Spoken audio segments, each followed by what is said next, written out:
This is engineering drawing, middle school technology education project. Plate 4 is how to draw advanced angles. Now, to give you an idea of what it's going to look like ahead of time, this is one that's already drawn, and I'll show you overall because sometimes it helps. It's pretty easy. It's just drawing different lines at different angles and intersections. The point of this drawing this plate is to learn how to measure the separation between the lines at different angles. It's always very easy when everything's on 0 and 90, but the minute you're going at an angle, for some reason it becomes different to comprehend. We have a lot of different angles in here, and I can check this. I see that this is 60, so my top section, my construction line will be at 90. My object lines will be at 0. We're going to use a 3/8 inch separation on all of these. This next box, I have a 75-degree construction line. I have 15-degree object lines. Here I have 60-degree construction line, 30-degree object lines. Here we have, this is simply a 45 construction line this way. Then you flip it this way after you put your measurements to draw your object lines.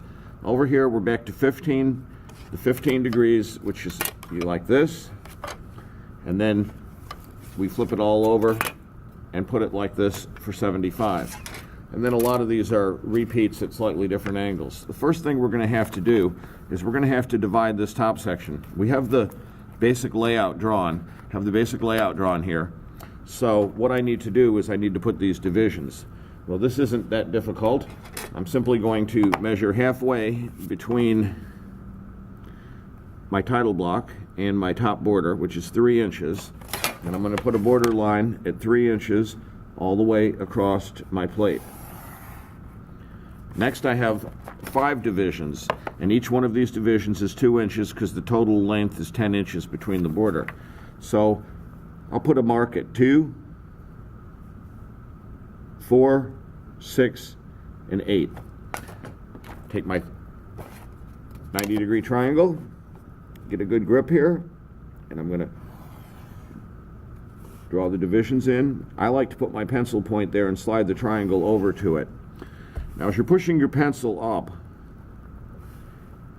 you want to not get it at too much of an angle. If you get it like this, it will actually lift this triangle and make your line crooked. So you want to keep it pretty square against the edge of the triangle.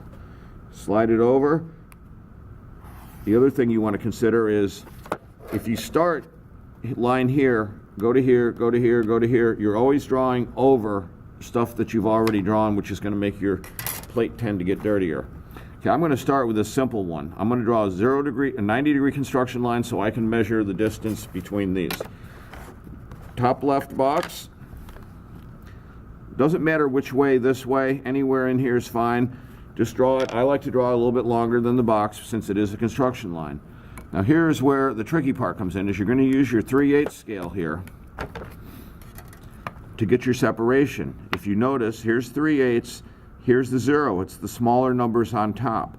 0, 1, 2, 3, 4, 5. Each one of these sections here is exactly 3/8 of an inch. Sometimes confusing with the larger numbers. Not all the scales have everyone marked. On this particular scale it does. This 14 and 13 confuses people. Ignore all the bottom numbers because they apply to the 3/4 scale, which is at the 0. Here's the 0 for that, which runs this way on the scale, where the 3/8 runs in between this way. So I would normally do this the other way. However, so that we can see this, I just put this here, and I'm just going to put a mark at each one of the 3/8, and then I'll come back here, put my T-square on, line up my mark,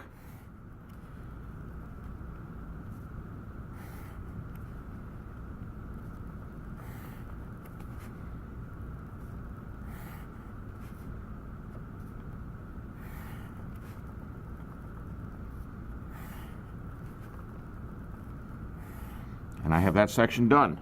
Fairly simple. Moving on to this section. I see that this uses And the way you can check it is simply to put your triangle on here to line it up. I can line this up and I see this is not 60 degrees, so I know it's going to be 75. So I am going to draw a 75-degree construction line through this section. Get my triangles arranged. Now make sure your T-square stays tight against the edge of your board and that all your triangles are touching and lined up. And then somewhere in the middle here, I'm just going to draw my construction line. And then I'm back to my 3/8. I put my 3/8 in here. I want to mark one above and below. It really doesn't matter which of these you use. You can use any of these. And I'm going to come up here and I'm going to put it right on that line. I'm going to put a mark at each one of my